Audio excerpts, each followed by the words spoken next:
भूपेंद्र जी सावड़ा जी किसी पहचान के मोहताज नहीं है। वह जन जन के जीवन में फिर से नई स्फूर्ति, नव प्राण लगातार लंबे समय तक बढ़ते आ रहे हैं। आज हमारा सौभाग्य है आप हमारे बीच हमारे मंच पर उपस्थित हैं। मैं आपसे विनम्र आग्रह करूंगा कि आप भी हमें आशीर्वाद दें, उद्बोधन दें और हमें नई स्फूर्ति व नव प्राण हम में भरें। जय श्री राम।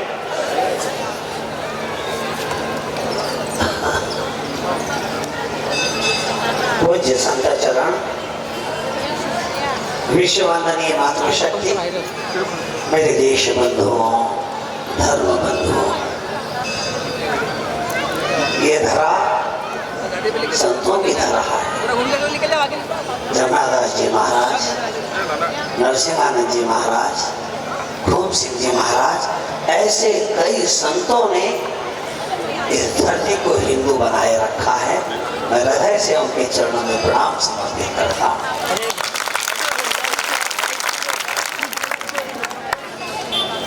जो सनातन मिट न सका, जो सनातन मिट न सका लंकेश की तलवार से, जो सनातन मिट न सका लंकेश की तलवार से, जो सनातन मिट न सका कंस के प्रहार से, जो सनातन मिट न सका मुगलों की तकरार से, जो सनातन मिट न सका अंग्रेजों के अत्याचार से, वही सनातन जीवित रहेगा संयुक्त हिंदू परिवार से।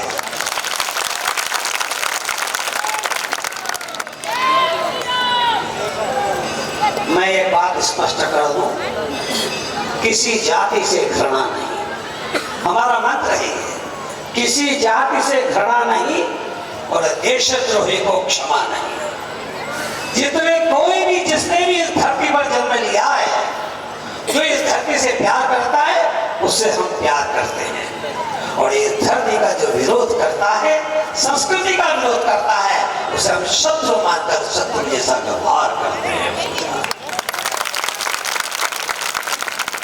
आज भारत में हिंदू समाज के सामने कई चुनौतियां हैं। उन सब चुनौतियों को समाप्त कर नए भारत का निर्माण करना, नए भारत का निर्माण करना इस सम्मेलन का उद्देश्य है। सामाजिक महासंघ का उद्देश्य है। हम नए भारत का निर्माण करना चाहते हैं। इसलिए तीन चुनौतियां सामने हैं।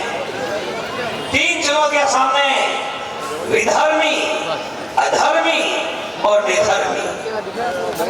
विधर्मी कौन?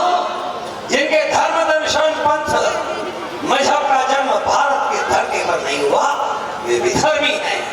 अधर्मी कौन? जो धर्म के विरुद्ध कार्य करते हैं। निधर्मी कौन?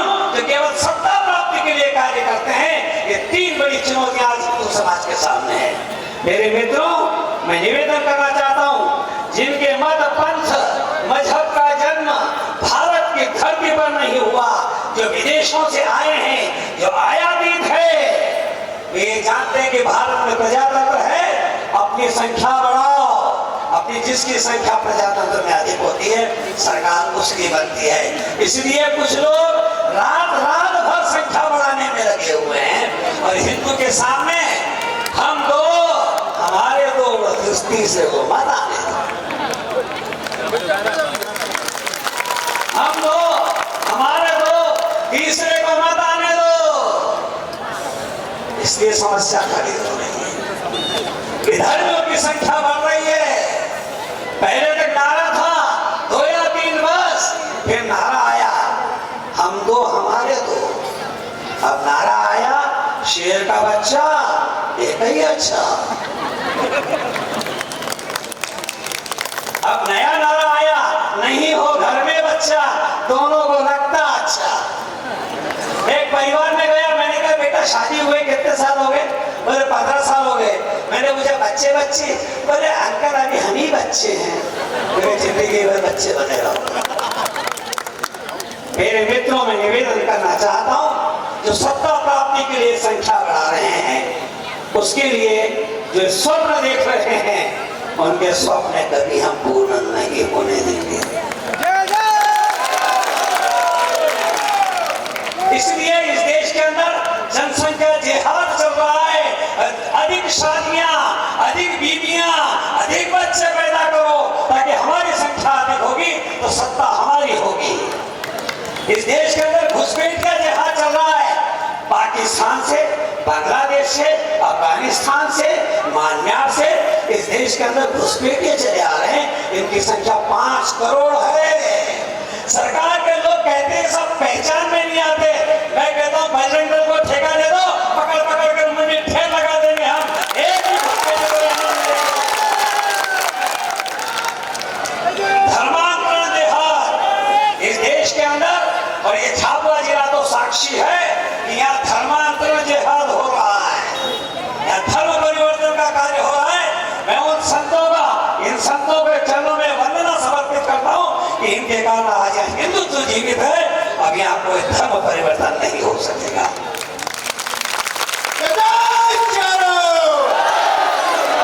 आजकल एक जिहाद और है, व्यवसाय जिहाद।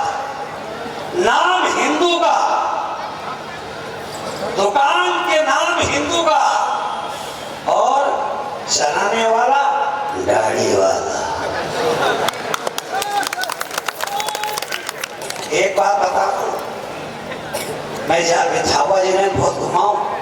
झाबुआ जिले के लोग जेब में से डिब्बी निकालते हैं, इसमें डालकर भिलियों रगड़ते हैं, नो फाँकते हैं। ऐसी क्या ताली बजा रहे हो यार? ताली में नहीं बजाते जिन्हें गम होता है, ताली वे ही बजाते हैं जिनके हाथों में दम होता है।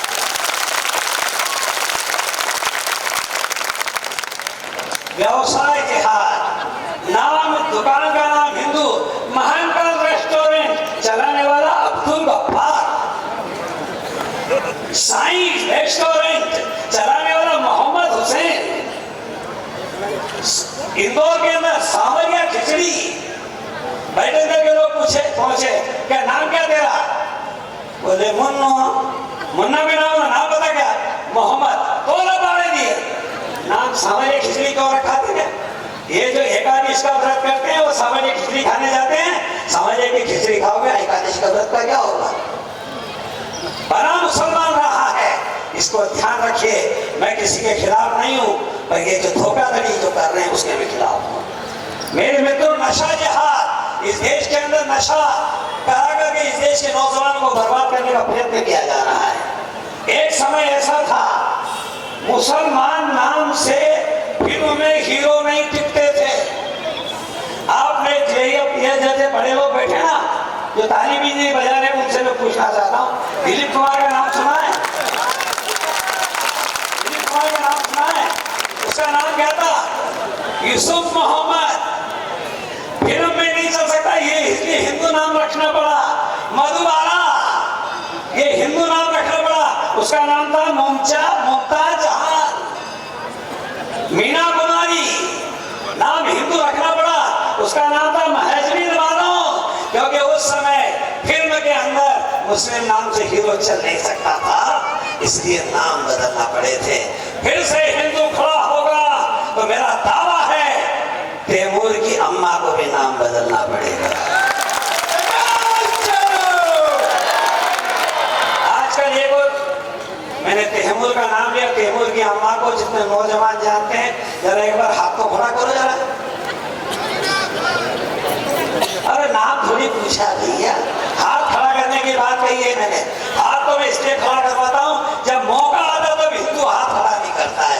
आज हाथ खड़े करो, अपने हाथ खड़े करो, हाथ एक पत्थर जिहाद, सेना पर पत्थर मारना, पुलिस पर पत्थर मारना, यात्राओं पर पत्थर मारना।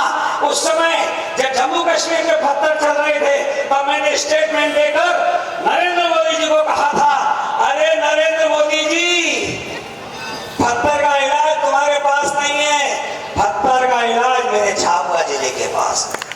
मैंने पूछा कैसे? मैंने कहा ये पत्थर चलाते हैं, मैं दावे के साथ कहता हूं, मेरे भील टोकरी को बुला लो, जो गोफन से पत्थर चलाएंगे, एक पत्थर पड़ेगा तो पैजामा गीला मिलेगा। पत्थर जिहाद का इलाज हमारे पास है। ये पत्थर जिहाद को रोकना पड़ेगा, अभी रोकना शुरू हुआ है। थूक जिहाद, महाराज जी कह रहे थे जितनी होटलें हैं बनाने वाला दाढ़ी वाला है। अब वो जो बनाता है तो थूकता है, बनाता है तो थूकता है।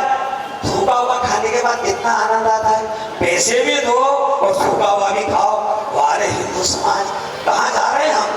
एक ने तो और करिश्मा किया है, वो मूदता है, पहले वाटर में मूद लेता है और जो बनाता है उसमें मूद डालता है। तमिलनाडु में कोर्ट ने पूछा दिया जिसे कि तुम सामान पे थूकते क्यों?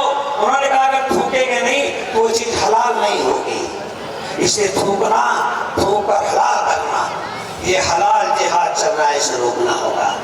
जिम जिहाद, जिम में जहां लोग व्यायाम करने के लिए जाते हैं, हमारी बहन बेटियां जाती है, ट्रेनर मुसलमान होता है, वो कहता है बहन जी हाथ ऊपर करो, इधर का हाथ ऊपर करो, हाथ सीधा करो, वो जाके हाथ खड़ा करता है।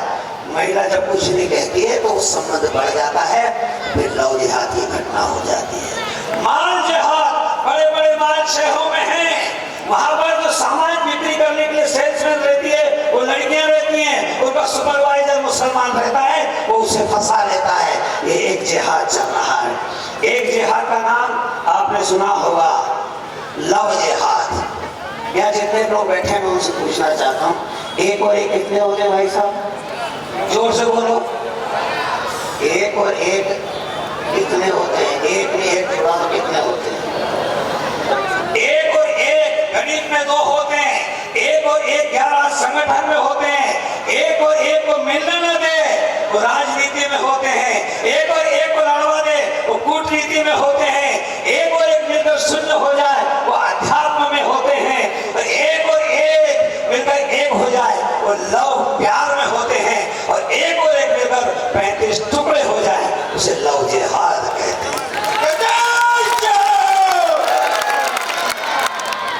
हलाल जिहाद में आजकल हिमालय ड्रग्स, हमदर्द, ये सब हलाल की औषधियां हैं। जितने लोग ट्रेन में सफर करते हैं वहां पर जो पेंट्री कार रहती है, जो आपको समोसा देती है, पकोड़ा देती है, चाय देती है, वो लिखा है रेलवे में देने वाला सामान, ऑल ऑफ प्रोडक्ट्स हलाल, वो सब हलाल का सामान है।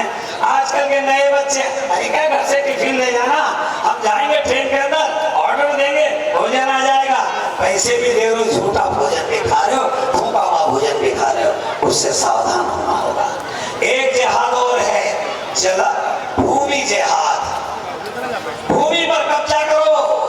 भारत की धरती पर सबसे अधिक भूमि रेलवे और सेना की है, उसके बाद अगर किसी के पास भूमि है तो वक्फ बोर्ड की है।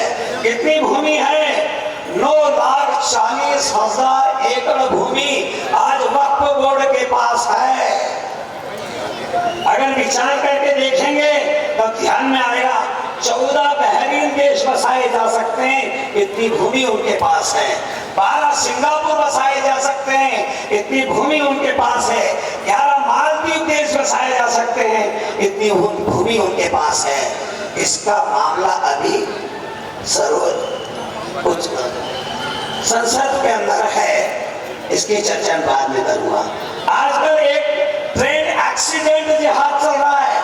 रेल की पटरी पर बड़े बड़े पत्थर रख दो, गैस का सिलेंडर रख दो, ट्रेन वहां जाएगी, ट्रेन पलट जाएगी, लोग मरेंगे, उनको आनंद होगा।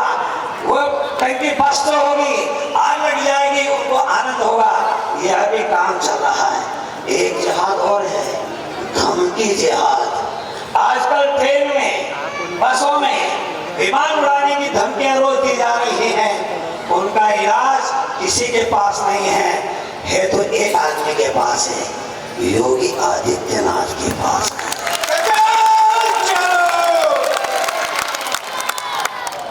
महाराज जी, आपकी उपस्थिति में पूछना चाहता हूं, क्या योगी बनोगे? क्या योगी बनोगे? क्या योगी बनोगे? जो बनेंगे हाथ खड़ा करो, जो योगी बनोगे।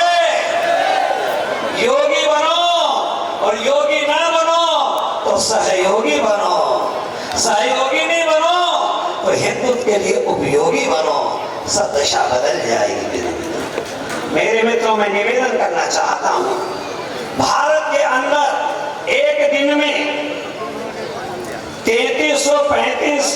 हिंदू पैदा होते हैं, ईसाई 1222 पैदा होते हैं और मुसलमान एक दिन में 58,167 पैदा होते हैं। संख्या ऐसे बढ़ रही है, इसका चिंता हमको करना चाहिए। मेरे मित्रों, दूसरी समस्या है अधर्मी। अधर्मी कौन? जो राष्ट्र धर्म का विरोध करते हैं, जो पाक और चीन का समर्थन करते हैं, जो पाकिस्तान का समर्थन करते हैं, चीन की भाषा बोलते हैं, पाकिस्तान की भाषा बोलते हैं, जो राम मंदिर का विरोध करते हैं, कहते हैं राम पैदा ही नहीं हुए। अब जब राम पैदा नहीं हुए तो दशहरा क्यों मन रहा है, दिवाली क्यों मन रही? इसकी बधाइयां तो देते हैं, दशहरे की बधाई, दीपावली की बधाई। जब तुम कहते हो पैदा नहीं होते फिर बधाई किसकी दे रहे हो भाई? क्यों झूठ बोलते हो?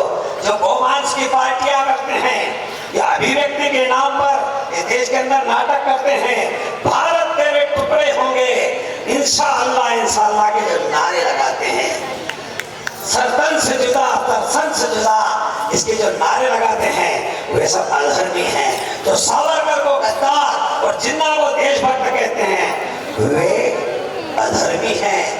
इस भारत के अंदर 1000 आतंकवादी वो मुस्लिम समाज के हैं, फिर भी कहते हैं कि हिंदू आतंकवादी है। हिंदू आतंकवादी कभी बना नहीं, और बन गया तो काबुल और कंधार तक जगह खाली हो जाएगी।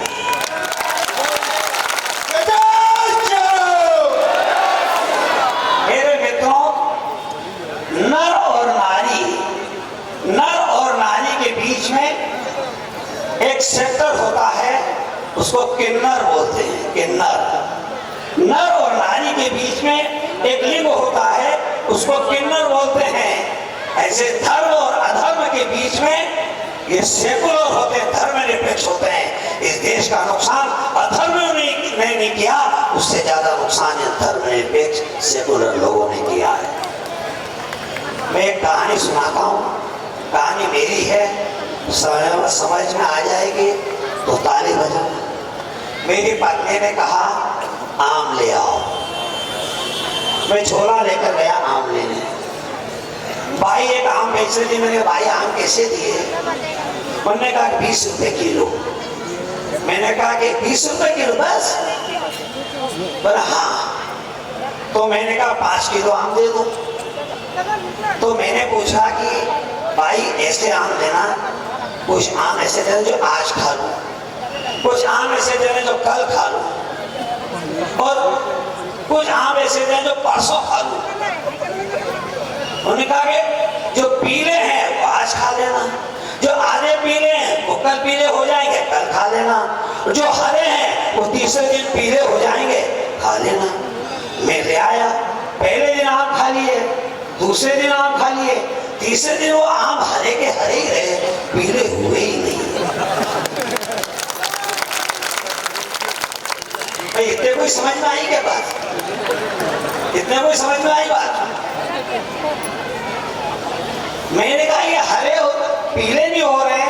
मेरी पत्नी ने कहा अरे ये जो हरे हैं इनका इलाज एक है, केरी कट्टा लाओ। मैं केरी कट्टा लाया, मैंने केरी काटो, मैंने सब केरी काट दी, हरी हरी सब केरी काट दी, सुखा दी, मसाला मिलाया, अचार डाल दिया। समस्या का हल ये है, समझ में आ गया? खाली बजा विधर्मी जिनका कोई धर्म नहीं, सत्ता प्राप्ति ही जिनका लक्ष्य है, जो कोर्ट में जनेऊ पहन ले वो निधर्मी, जो जबरन तिलक लगा ले निधर्मी, बिना पूछे गोत्र बताने लगे निधर्मी। इतना ही नहीं, मस्जिद में भी परिक्रमा लगाया है, मंदिर में भी परिक्रमा लगा दे वो निधर्मी। इतना ही नहीं, जो आडंबर करते हैं, जो घोषणा करते हैं अगर हम सत्ता में आए तो हम रामचरितमानस पर प्रतिबंध लगा देंगे, राम जी की कथा नहीं सुनाने देंगे। मेरे मित्रों, तो कहते हम सत्ता में आए तो आतंकवादियों को भारत रत्न की उपाधि देंगे, उन्हें हम शहीद घोषित कर देंगे। जो नारा लगाया करते थे उत्तर प्रदेश में, चलो बम्बन की छाती पर मोहर लगेगी हाथी पर, ये नारा था वहां, चलो बम्बन की छाती पर मोहर लगेगी हाथी पर।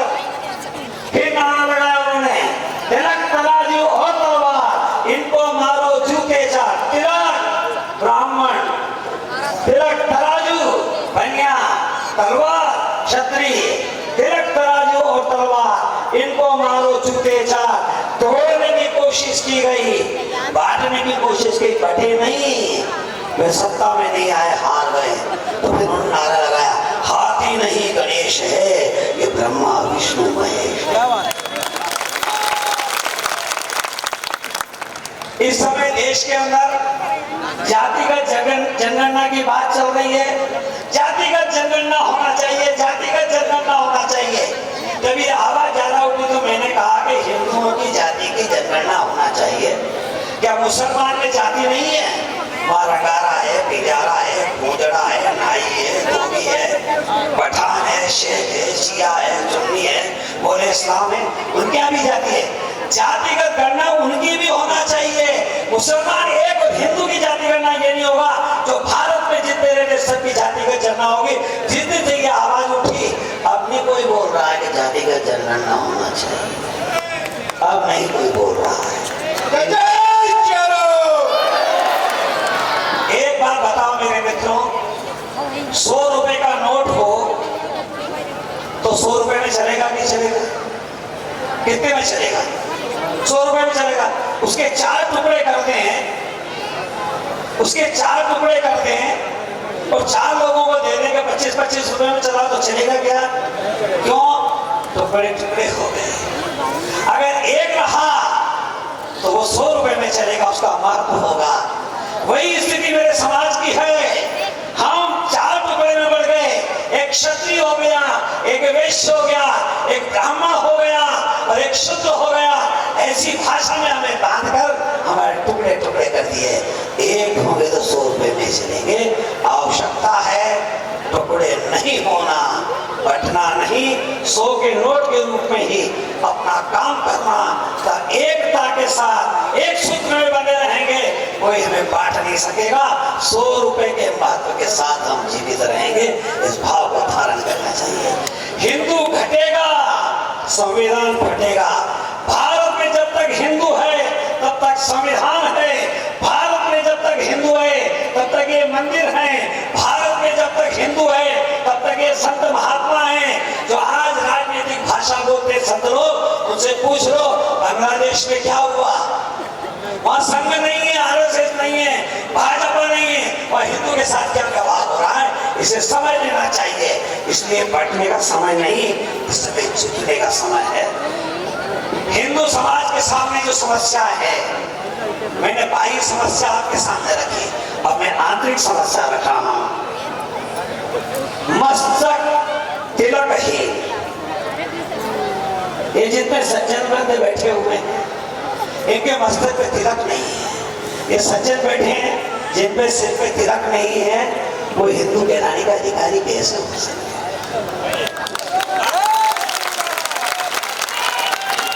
हम अपनी पहचान छिपाना चाहते हैं कि मैं हिंदू हूं, ये पता न लग जाए। मैं धर्मनिरपेक्ष ये बताना चाहते हैं, और वो मियां जो टोपी लगा के घूमता है ताकि वो बताता है मैं मुसलमान हूं। वो अपनी पहचान बताते हैं, अपनी पहचान हम छिपाते हैं। इसलिए हिंदू की पहचान तिलक लगाकर सम्मानित कीजिए। जीवा मंत्र ही, जीवा मंत्र ही। हमारा आज का बच्चा रामायण का श्लोक चौपाई नहीं जानता। भगवान शंकर की वहां जाए तो कौन सा श्लोक कहना चाहिए, हनुमान जी के मंदिर जाए तो कौन सा बोलना चाहिए, उसके पास नहीं है। और इसलिए आज हम आपस में कहते हैं तो राम राम भी नहीं कहते। जेबी मिलता तो जय जिनेन्द्र नहीं बोलता है, सिक्के मिलता तो सत श्री अकाल नहीं बोलता है। मैं तो धर्मनिरपेक्ष हो गया हूँ, नाम नहीं लेता।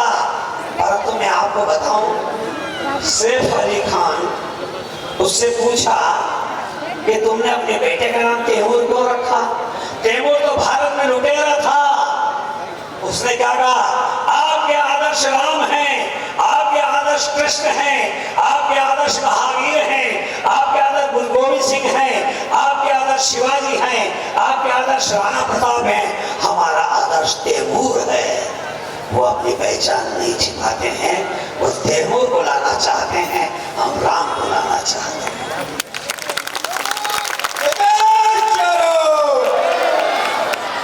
हाथ शस्त्र ही, आज हिंदू के हाथ में शस्त्र नहीं है, पर भगवान जितने भी हैं वो सब शस्त्रधारी हैं। राम के पास धनुष है, कृष्ण के पास सुदर्शन चक्र है, हनुमान जी के पास गदा है। हम जिनकी पूजा करते हैं वे सब शस्त्रधारी हैं। आज हम शस्त्रहीन हैं।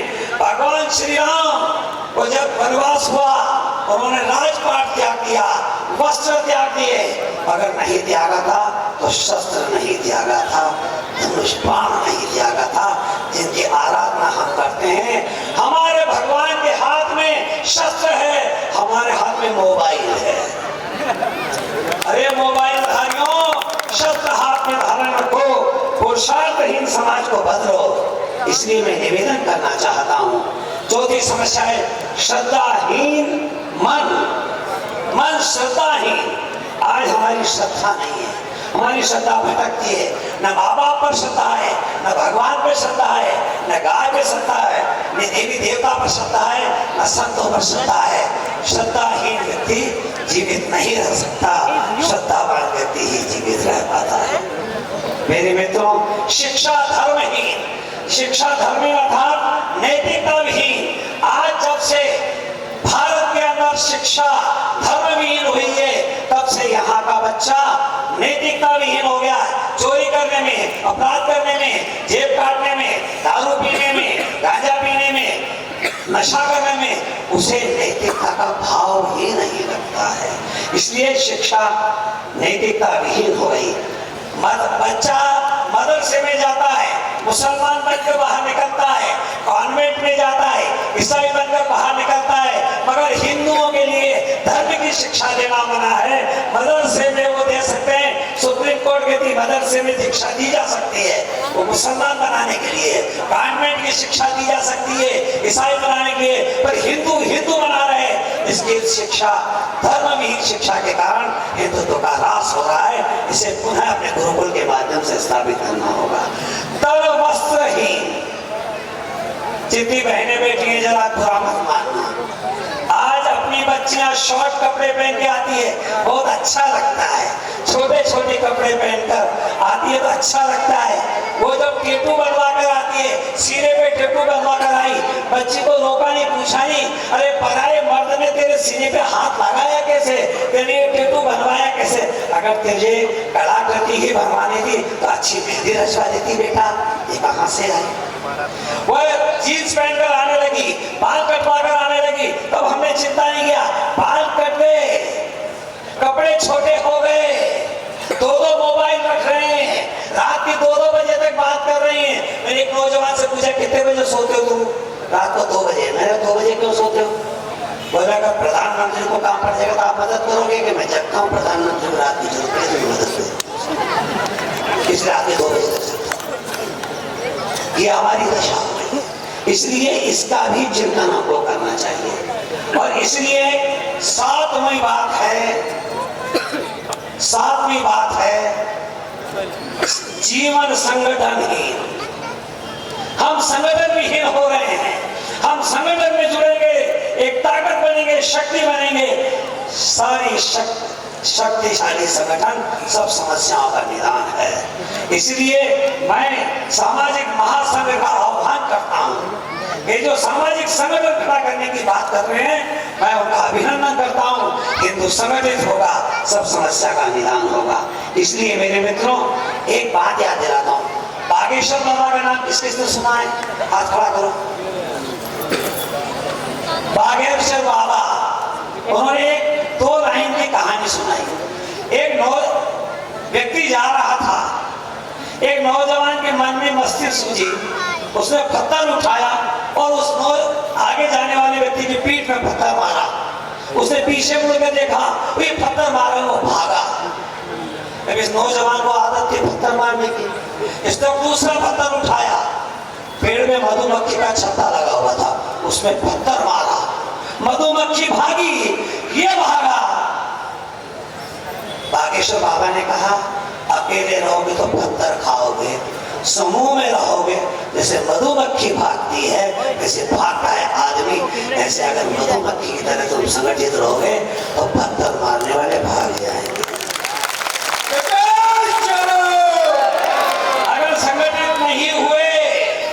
अगर संगठित नहीं हुए तो पत्थर खाओगे और पत्थर का मृत्यु तो संगठित हो जाओ। मेरे मित्रों, मैं निवेदन करता हूं, हिजड़े वे नहीं जो साड़ी पहनते हैं, हिजड़े वे नहीं जो साड़ी पहनते हैं, हिजड़े वे हैं जो हिंदू के घर में पैदा होकर हिंदू का विरोध करते हैं, वो हिजड़े हैं।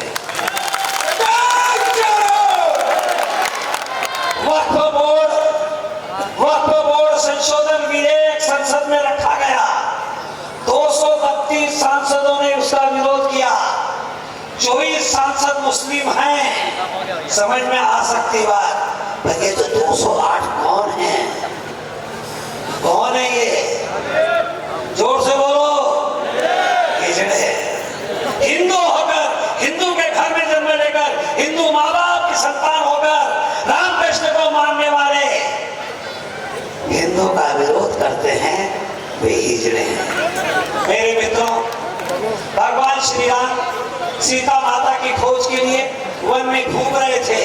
जटायु घायल अवस्था में पड़े हुए थे। भगवान राम दौड़कर उनके पास गए। जटायु राज, आपकी ये ऐसी दशा क्यों हुई? जटायु ने कहा, महाराज, मैं रावण से लड़ बैठा। राम जी ने पूछा, रावण तो महाबली था, आप उससे लड़ क्यों बैठे? अरे राम, जब सीता को लेकर जा रहा था, सीता कह रही थी बचाओ बचाओ, वो जब क्रंदन कर रही थी, वो रुदन कर रही थी, उस समय मेरा पुरुषार्थ जागृत हो गया। मैं रावण से लड़ बैठा, एक अबला नारी की रक्षा करना मेरा धर्म था। मेरे पंख कट गए, मुझे चिंता नहीं, मेरे धर्म का पालन किया। अगर धर्म का पालन नहीं किया होता तो मेरा पुरुषार्थ पौरुष कलंकित हो जाता, इसलिए मैंने धर्म का पालन किया है। राम ने उन्हें स्वच्छ किया, उन्हें प्यार दिया और धीरे से कहा, प्रभु अब थोड़ी देर में आपकी मुक्ति हो जाएगी, आप स्वर्ग जाएंगे, मुझे एक वचन दें, मुझे एक वचन दें। स्वर्ग में मेरे पिता राजा दशरथ मिलेंगे, उनको आप ये मत बताना कि आपकी पुत्रवधू सीता का अपहरण हो गया, ये मत बताना। जटायु राज स्वर्ग पहुंचे, सामने से राजा दशरथ आ रहे थे, जोर से आवाज लगाई, और राजा दशरथ, राम को दिए वचन को मैं भंग करता हूं और आपको सूचना देता हूं, आपकी पुत्रवधू सीता का अपहरण हो गया है। दशरथ को बहुत तकलीफ हुई, बहुत पश्चाताप हुआ। पश्चाताप इसलिए हुआ, उन्होंने कहा, मैं अपने जीवन काल में रावण का वध कर सकता था, मैंने नहीं किया। 4 महाशक्तियां थी जो रावण का वध कर सकती थी, सहस्त्रबाहु, बाली, परशुराम और दशरथ। अगर हमने उसी समय में रावण का वध कर दिया होता तो आज सीता का अपहरण नहीं होता। मेरे मित्रों, राजा दशरथ ने धर्म की जय की, राजा दशरथ ने धर्म की जय की, भगवान राम ने अधर्म का नाश किया। मैं निवेदन करना चाहता हूं, धर्म की जय तब होगी जब अधर्म का नाश होगा। इसलिए मैं एक आवाज लगाऊंगा, आज का मंत्र, आप उत्तर देना, अधर्म का नाश। आज का मंत्र, आज का मंत्र, आज का मंत्र, अधर्म का नाश होगा, तभी धर्म की जय हो पाएगी। मेरे मित्रों, भगवान शिव ने त्रिशूल से अधर्म का नाश किया, भगवान राम ने धनुष से अधर्म का नाश किया, भगवान श्री कृष्ण ने सुदर्शन चक्र से अधर्म का नाश किया, हनुमान जी ने गदा से अधर्म का नाश किया, और आज बुलडोजर से भी अधर्म का नाश करना पड़ेगा।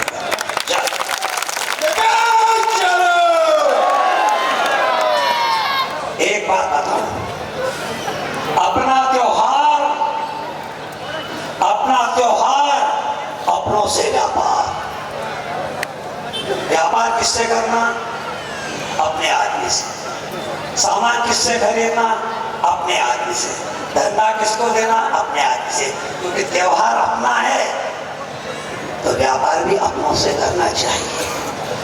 अधर्मी से व्यापार किया तो अधर्मी ताकतवर होगा, आपके पैसे से वो आपको मारेगा। इसलिए अपना त्योहार अपनों से व्यापार, इस मंत्र को लेकर चलना चाहिए। मेरे मित्रों, एक कहानी सुनाकर बात पूरी करता हूं। पक्षी ने समुद्र के तट पर अंडे दिए, पक्षी ने समुद्र के तट पर अंडे दिए, पक्षी प्रसन्न, यात्री प्रसन्न समुद्र के तट पर आते, वो खाते सामान लाते, पक्षी खा लेता, प्रसन्न रहता, समुद्र की ठंडी ठंडी लहरों का आनंद लेता था। एक दिन क्या हुआ, समुद्र को मस्ती सूझी, अपना पानी की लहरें अंडों के पास ले गया, अंडों को बाहर ले गया। पक्षी ने देखा मेरे अंडे गायब हो गए, वो ने कहा हे समुद्र देवता मेरे अंडे लौटा दो। समुद्र कुछ नहीं बोला। हे महासमुद्र, मैं तुमसे निवेदन प्रार्थना करता हूँ, अंडे लौटा दो। समुद्र कुछ नहीं बोला। एक पक्षी का स्वाभिमान जागृत हो गया, उसने कहा हे समुद्र अंडे लौटा दे, अगर तेरे अंडे नहीं लौटाए तो मैं तुझे सुखा दूंगा। तब समुद्र ने गर्जना की, तू मुझे सुखा देगा? जानता नहीं मैं कितना विशाल हूँ, कितना गहरा हूँ, हाँ तुझे सुखा दूंगा। पक्षी ने काम प्रारंभ किया, चोंच में पानी भरना, बाहर फेंकना, चोंच में पानी भरना, बाहर फेंकना, चोंच में पानी भरना, बाहर फेंकना। पक्षियों ने पूछा भैया क्या कर रहे हो? समुद्र को सुखा रहा हूँ। क्यों? इसने मेरे अंडे चुरा लिए हैं। क्या समुद्र को सुखा सकते हो? मैंने कहा व्यर्थ की सलाह नहीं, देना है तो साथ दो। व्यर्थ की सलाह नहीं, देना है तो साथ दो। पक्षियों ने कहा ये तो पक्षी जाति के गौरव का प्रश्न है, पक्षी जाति के संगठन का सवाल है। अरे समुद्र हम तुझे सुखाएंगे। हजारों पक्षी टूट पड़े, पानी भरना बाहर फेंकना, पानी भरना बाहर फेंकना।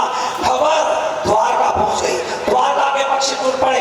बंबई पहुंच गई, बंबई के पक्षी टूट पड़े। जगन्नाथपुरी पहुंच गई, जगन्नाथपुरी के पक्षी टूट पड़े। समुद्र को पानी भरना बाहर फेंकना। खबर अमेरिका चली गई, जर्मन जापान चली गई, वहां के पक्षी टूट पड़े।